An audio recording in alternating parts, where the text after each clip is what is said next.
Намираме се в къща, роден край, Сопот. В момента той ми скри селфи стика.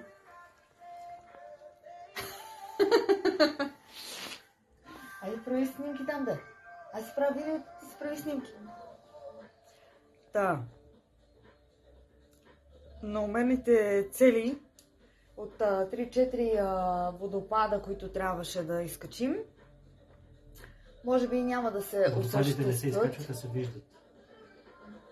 Изкачват се върховете. Той не си е доспал. Така. Утре се отправяме към едно много, много красиво място. Снимки после. Той позира.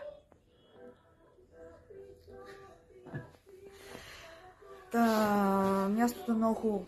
Много, много, много хубаво.